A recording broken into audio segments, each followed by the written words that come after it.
views on the street We go to bed empty hunger. to the blaring horns of a hustling city.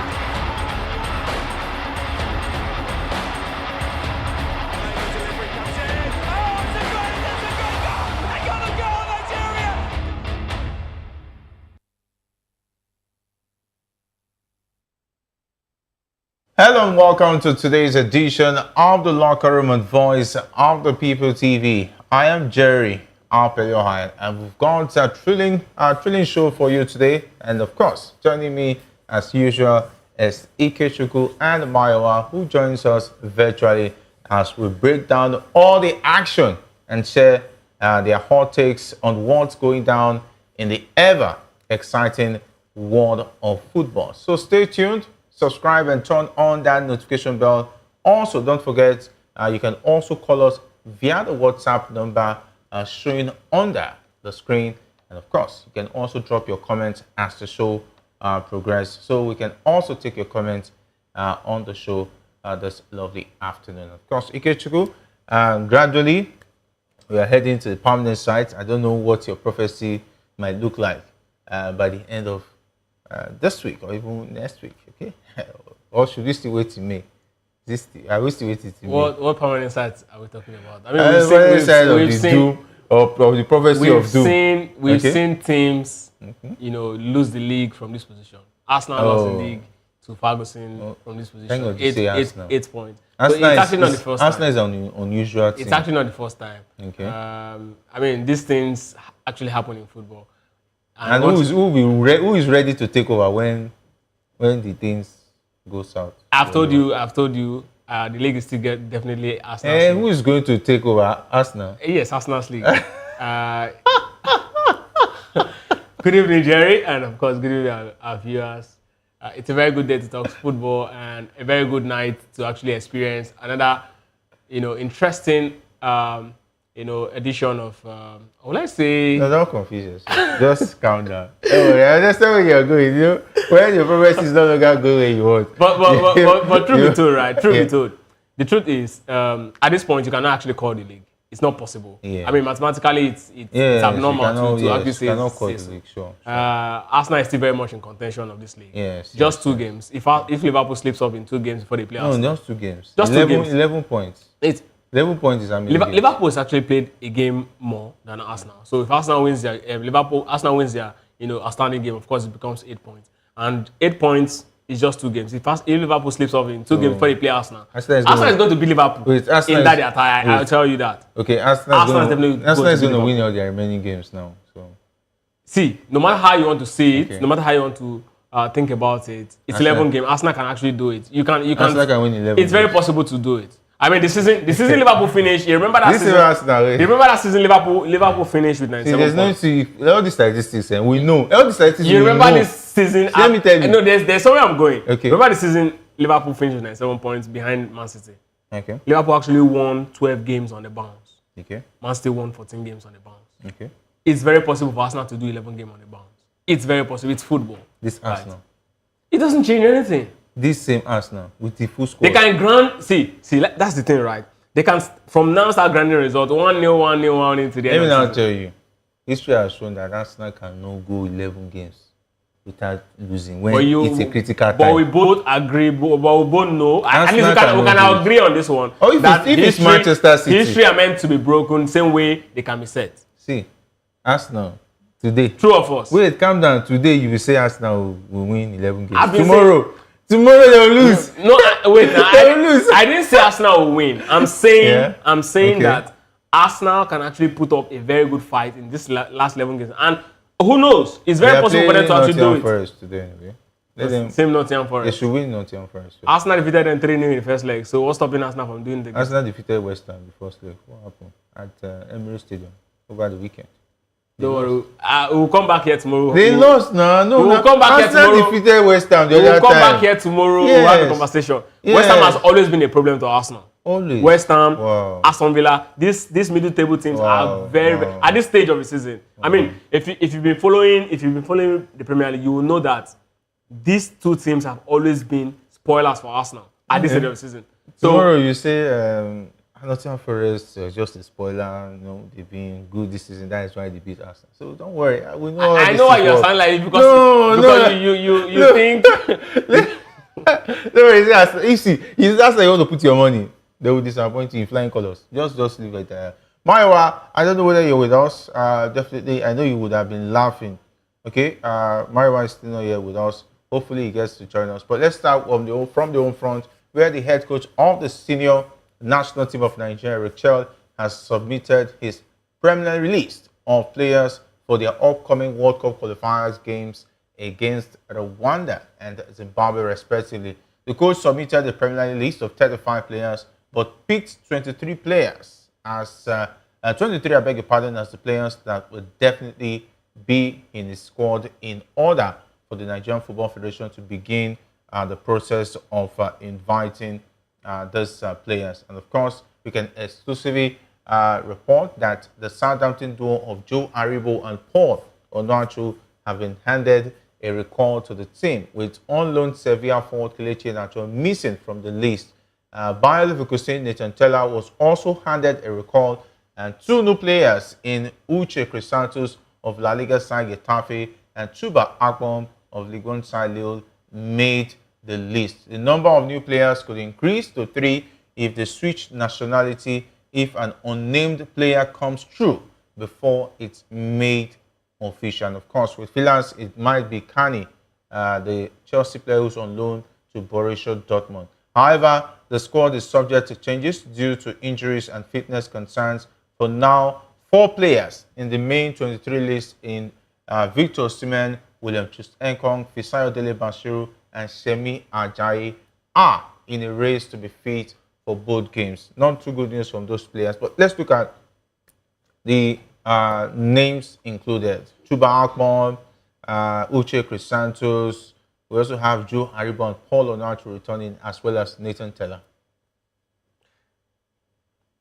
Well, I don't know. I think I read somewhere where the coach they were talking about the list of the Super Eagles, and they said the coach included 7 players from the home-based team.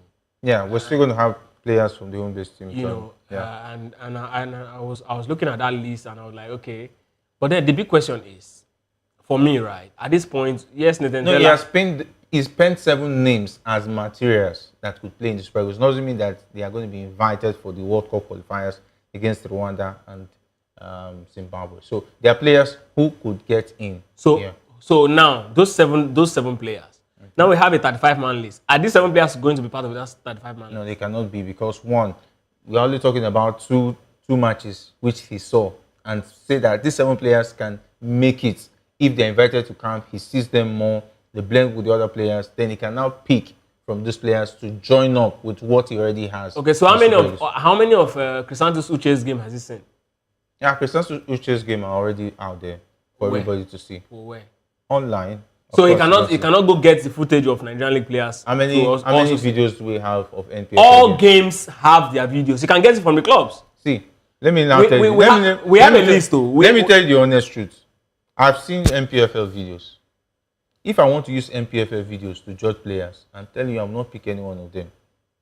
Is it that video they will be shooting from only one angle? We want to use to assess a player. That player will never get picked, except the scout comes to the pitch and see them. That's the truth. How many times you notice that most times our coaches want to pick players, they prefer to go and see. Do you think that they don't know that those tapes of those players it would be unfair to those players to use the kind of quality videos that's been shot in the NPFL to judge those players? It would be unfair. You will not even want to pick anyone. Okay, if maybe one on a few occasions, maybe the goal. Okay, let's take your position that those videos are poorly shot. Poorly shot. Yeah. But what happened to the CHAN qualifiers videos? At least that one, you cannot tell me that those ones are poorly shot. Which one? The Nigeria versus Ghana game, the qualifiers. How many CHAN qualifier games are well even shot? At least we have. But he has already said that some of these players. My point is, he has already seen some of these players. Even Gareth Southgate, the former England coach, while on seat, right? He prefers to go see the games than also get in the field. It does not mean that these videos are. Okay. I'm saying that this is what managers are supposed to do. Okay, Chuku. for instance, he wants to play Rwanda and Zimbabwe in a short period of time, are you expecting him to drop majority of the foreign players and play the home-based players to be a nucleus of that team against Rwanda? I'm not saying, I'm saying if we cannot have 10 in a 35-man list, Okay. 10.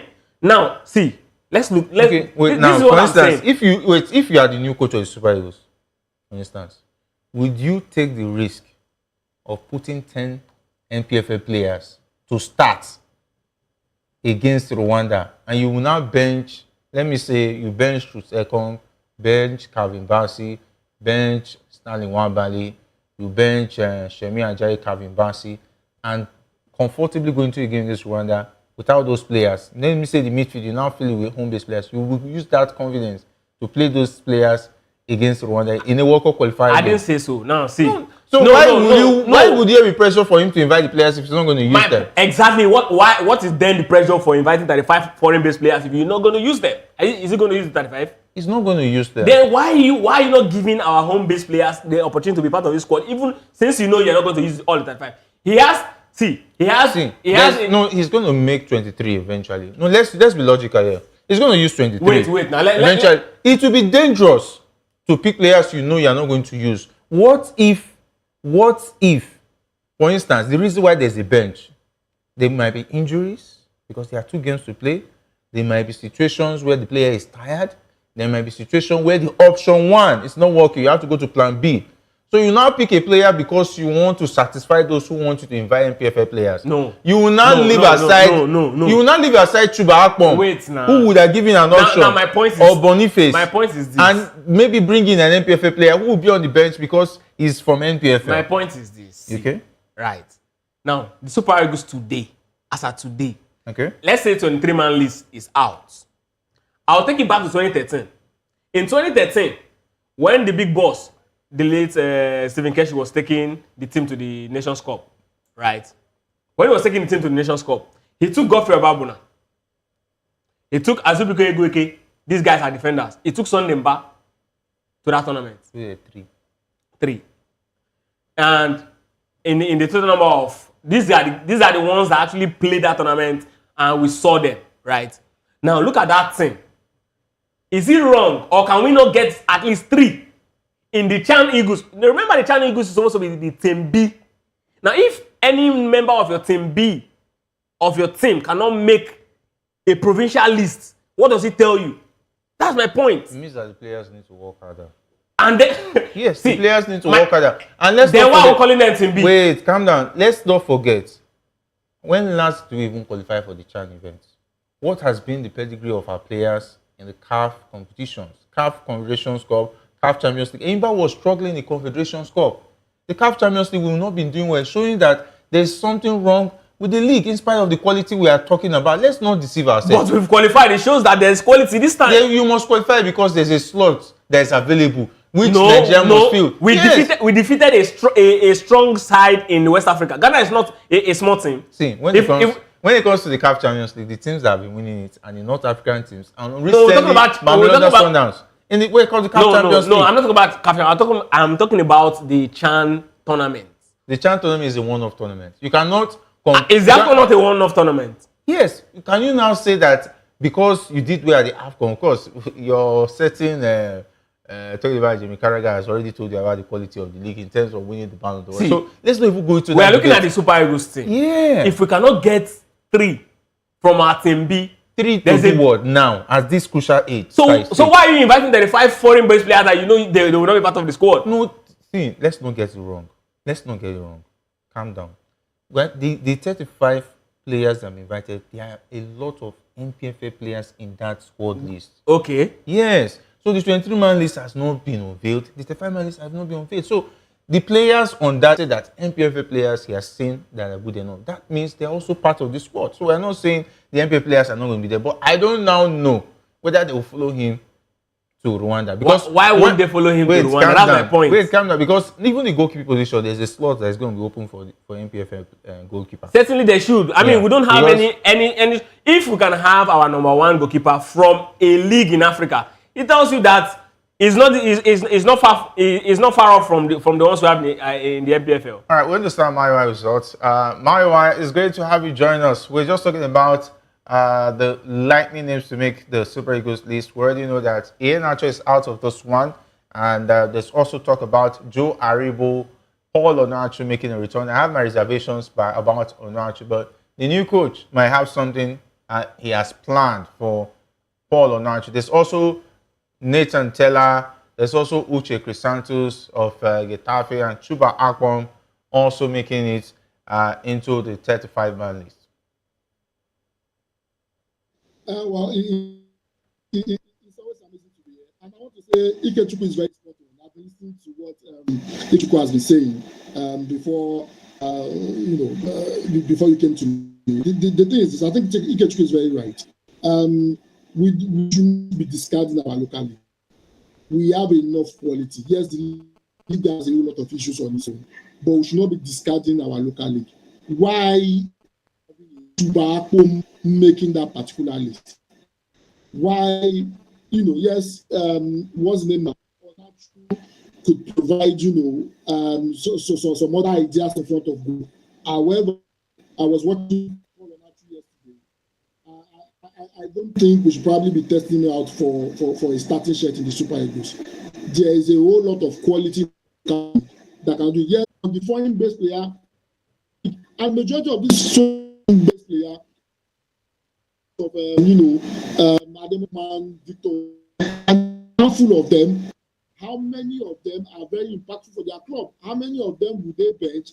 And if the club will feel the fact that they bench them.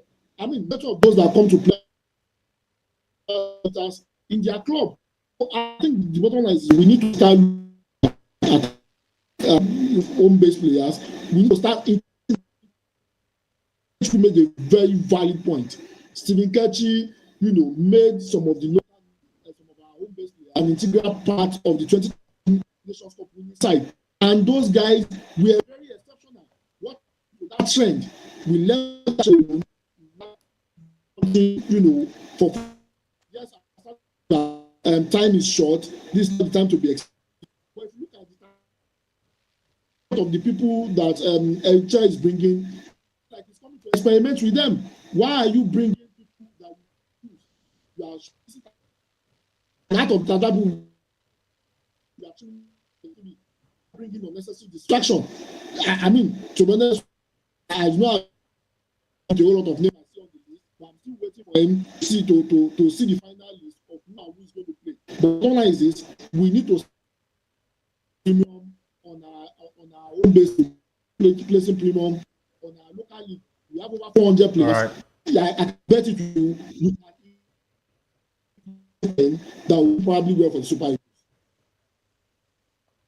Yeah, talking about the NPFL, quite a very interesting one. Everybody will continue to fight that the NPFL players should be invited. With the journalists that keep on fighting that the NPFL players should be invited, sometimes we see how we get treated when we come to cover the NPFL games. Security is not guaranteed. A lot of situations will not even make you want to even come back to cover the league. Most of the time, most of my colleagues who cover the league, they cover it out of the passion, not because they are getting anything in return. And when we sit in the studio, everybody's like, hey, why not include the NPFL players? When you yourself, Maiwa, can you cover the league with all confidence? Iheanacho, can you go and cover the league with confidence that you will go and come back without having any issues to worry about? Is it about the security? Is it about even the quality of the pitches? Is it about you see players falling and they'll be pouring sachet water on him? All those kind of things would discourage anybody, except maybe a scout out of passion and feels he wants to pick players in the NPFL will go there and look at them. Even Aribo will be watching a game, a player will fall, and you are pouring sachet water on him. And you see a lot, the officiating is just basic.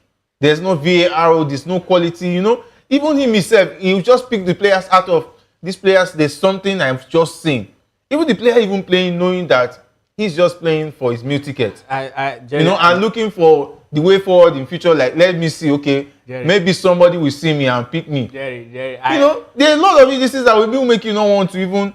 Jerry, I don't think Aribo will have issues with seeing players that they are pouring water on his head. I mean, he's also one of the persons that we've seen on live video where they were pouring water on his own head too. So, but the issue of whether there's a security or not, or whether issues, incidents in stadium, this thing is not an isolated case in Africa. We've seen a lot of cases in Europe where it resorted to stadium ban. Let's not I'm not drawing a parallel. No, Jerry, I'm not drawing a parallel. I'm saying that incidents happen everywhere in the world. Incidents. Yes, incidents that happen in the Nigerian league. It does not reduce. Does not happen anywhere in the world. It does not reduce. No. See, where I'm going to is the incident that happened around the stadium or inside the stadium or wherever does not reduce the quality of players playing in the league. Okay. It is an administration problem. See, it's an administration do you know problem. that? Do you know that? Calm down. Wait. Do you know that because of the quality of the league, a player will not play to his full potential when he's playing the NPFL compared to when he's in Europe.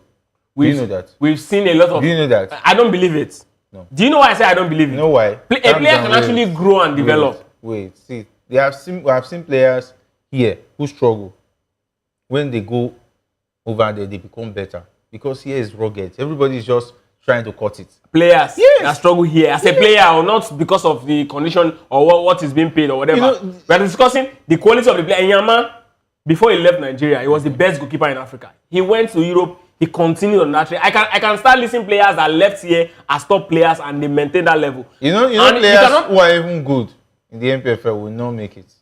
You see? Just because they are playing from the NPFL. No, see, the thing is, all the players that we saw in the NPFL as a good player or a good goalkeeper, whatever, when they left here, they maintained that level when they left. If you're not good here, if you go out, it will show.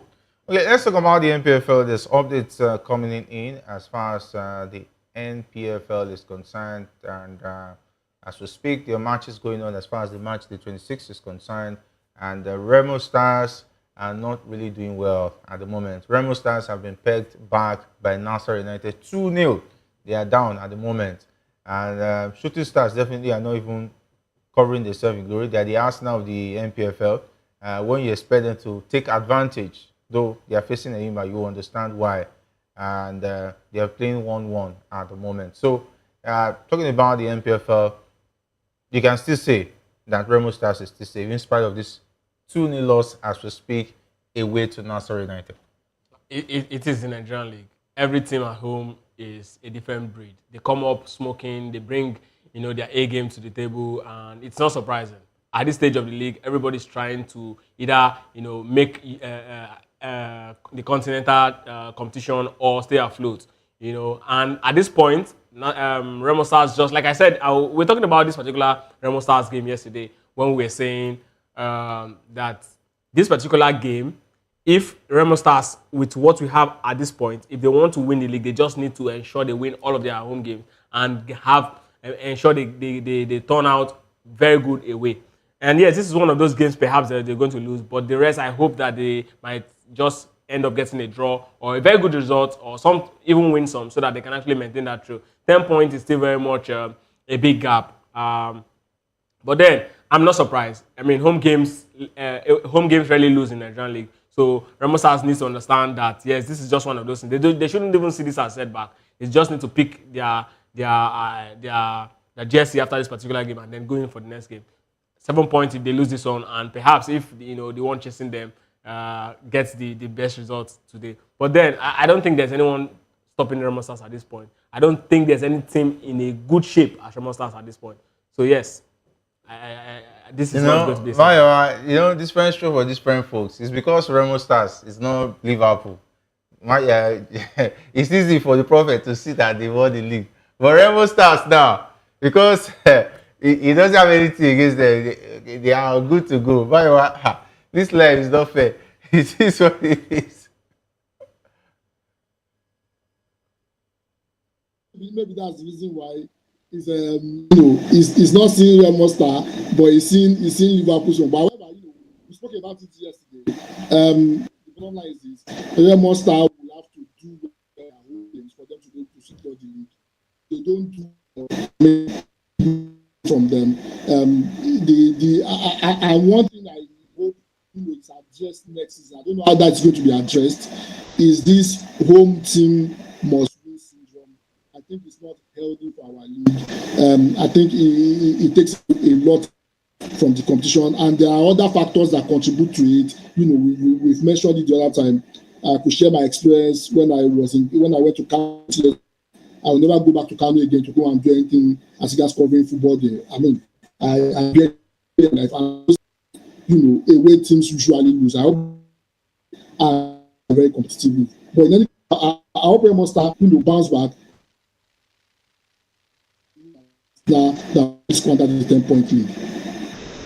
All right. Okay. Hopefully they bounce back in subsequent games, but the way it's looking, already done and dusted for Nasser United. They are 2-0 up in that one, except a miracle happens. Definitely, it's already done and dusted as far as that one is concerned. So there are some other games. Enugu Rangers is spanking Sunshine Stars by 3-0. The game between Enyimba and Shooting Stars has ended 1-1.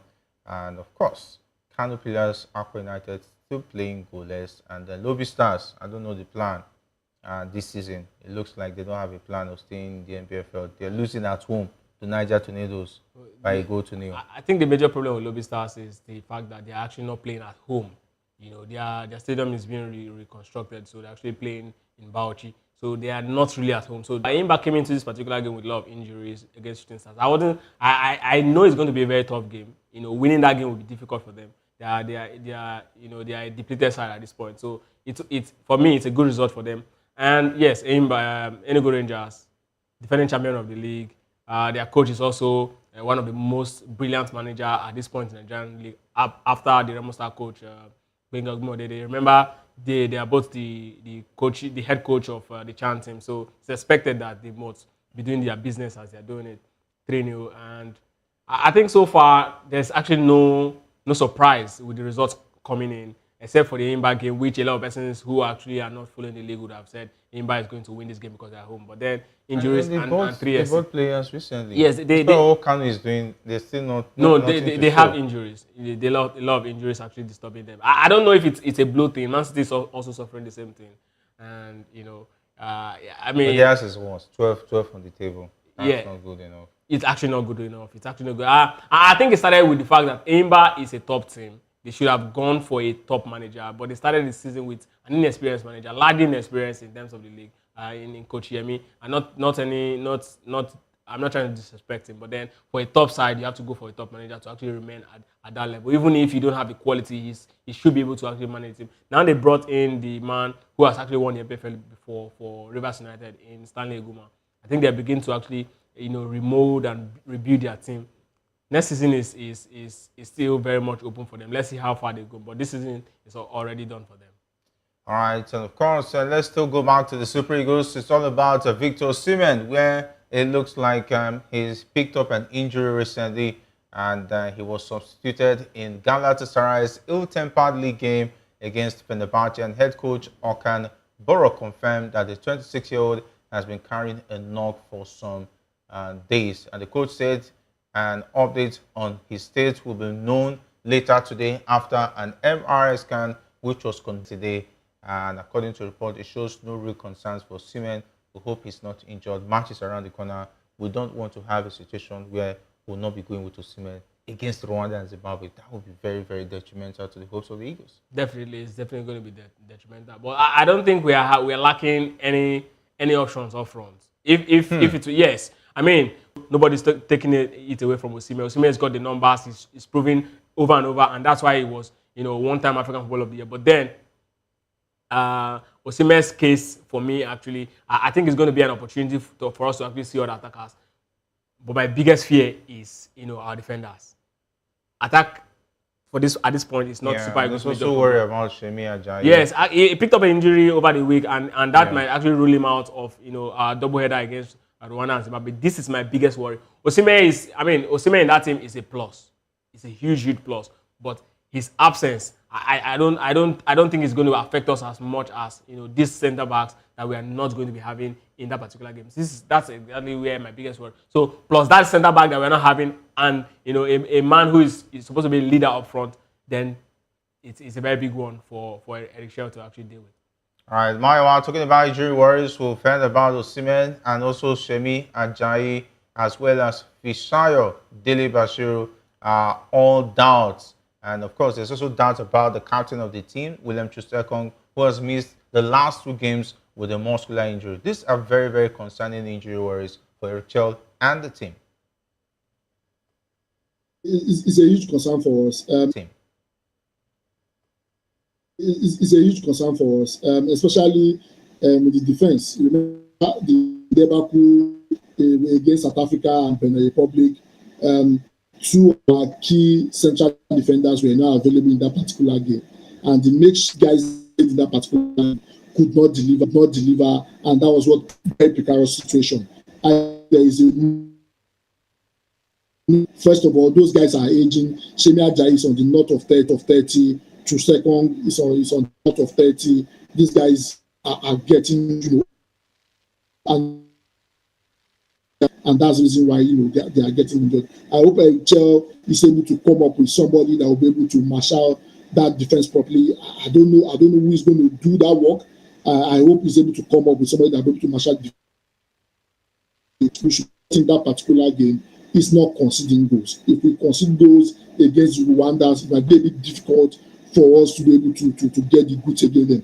And going forward, in as we have options in front of goal, the options they've not been delivering.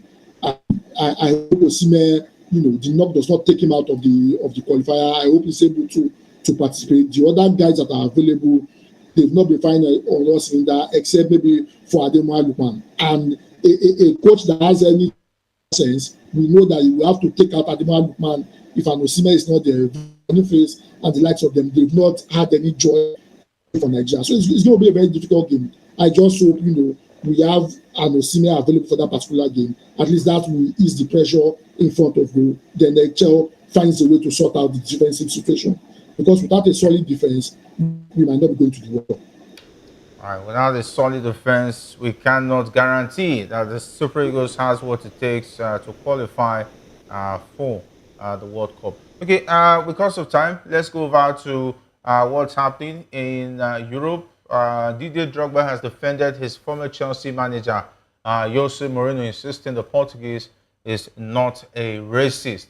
Galatasaray accused Fenerbahce manager Mourinho of making racist statements following the goalless draw between the Turkish Super League rivals on Monday. And speaking after the Istanbul derby, Mourinho said the home bench had been jumping like monkeys. Okay, and of course, Victor Osimhen even posted a no to racism after that drama. But we all know the history of Jose Mourinho. I don't know. I cannot say whether he's a racist because that really is really far off of what we understand about Jose Mourinho. Well, the truth is, we have to actually look at the statements clearly. Who is it directing the statements to? Right. There are a lot of players in that bench. So my point exactly. We're not saying he's talking about black players. Okay. If he's referring, if the Galatasaray defenders, I'm sorry, the Galatasaray players, the ones he's actually referring to as jumping like monkeys are majorly blacks, then there's a problem with that statement. That's also what it is. Statements like that. See, people say Jose Mourinho is actually not a racist because we've seen his history. Clubs he's even gone his to wife everywhere. Bringing this and that. But one question is key, right? When you look at a racist or a person who is a racist, they don't care about the color of the skin of the person who comes to do business for them. If we are looking at the context of Jose Mourinho bringing in black players all through his career as a defining reason for us to say he's not a racist, then we'll also have to look at the people, the colonial masters who actually came to take black men into plantation to work for them so that they can actually get money. Why can't these people go into their own neighborhood to get white people to actually do the same thing? Right. So the man who is coming to do your business has nothing to do with whether you're a racist or not. That's the first thing we should look at. Now, my question is, if Jose Mourinho is actually directing these statements to black people or a community or a group of people that are majorly black, then that's a problem. It means he's a racist. But if he's directing the remark to people who are not majorly black, then of course we can now say, okay, perhaps he's just making a statement. Because we have to look at all of these things. The fact that I like you to actually do something for me because you can do it, I'm not looking at your skin color, does not make me less a racist. It's the thing that I say. I just say these things. I prefer you because I feel you can do it, not because I like you or I like your skin color or I have no problem with your skin color. This is exactly what I'm trying to say. Because if we want to go about, if we want to look at it from that perspective, then we might want to say people who actually took African slaves to Europe in the early 90s to actually work in plantations are actually not racist. They actually love them because they know they can actually do the job and work in the plantation. All right, Maiwa, what do you think about Drogba's comments on Jose Mourinho's not being a racist? I don't agree with the expression he used. I do not agree with it. But the thing is this: he just said that in the heat of the moment. I don't think he was referring to anybody specifically. He made the comment, and to be honest with you, and I'm not trying to support him here. Monkeys jump when they are excited or when they are agitated. So I mean, he could use that expression, but because in Europe, the expression of saying monkey is always associated with something racist and the rest of that. And Galatasaray, they have some black players, playing for, and some of them are on the bench. So definitely, they might feel, he was directing that jibe at them. But I don't think he meant it. Yes, it's been quoted out of context, but I don't think he's a racist. I don't think so. I think Drogba coming out to his defense is a good one. These are people that interacted with him, and they interacted with him for a very long time. If you had been a racist, one of them would have spoken. He had played with a lot of black players, and none of them has any complaint about him. So I don't think it's a racist. I just think he made a comment that is not appropriate, but that doesn't make him a racist. All right, it is what it is. Okay, and let's go back to the English Premier League. There were games played last night. Okay, we saw Chelsea recovering back from the abyss to beat Southampton by 4-0. But Aston Villa's hopes of Champions League football next season diminished after a 4-1 defeat at Crystal Palace. This same Aston Villa that was giving Liverpool a run for their money. That's to show you that football is very funny. Aston Villa could really do well against a big side, but they could actually lose away to Crystal Palace by as much as 4-1.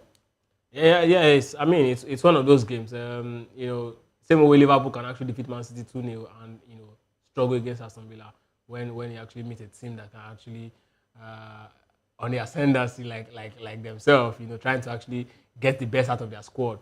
You can actually come. There's something about football, right?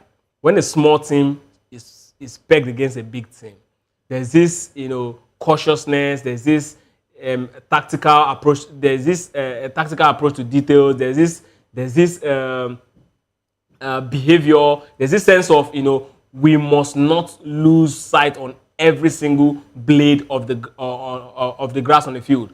This is exactly what they do when they play against a big side or a side that appears to be bigger than them. Then when they play against a side that is perhaps their size or a little bit below them, then you start seeing, this level of let's just open the game. We are perhaps better, or the quality we can actually do, wonders against this guy. We don't have to be entirely too careful. We don't have to actually look at all of these, conditions. We can actually beat these guys if we just put our head right. And that's exactly when you see this team start suffering.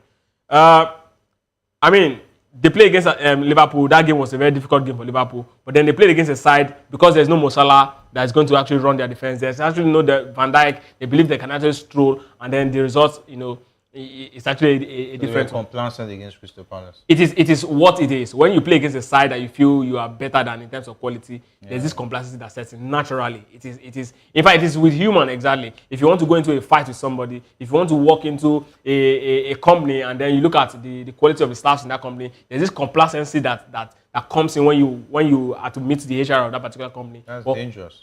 But when you pay dearly for it.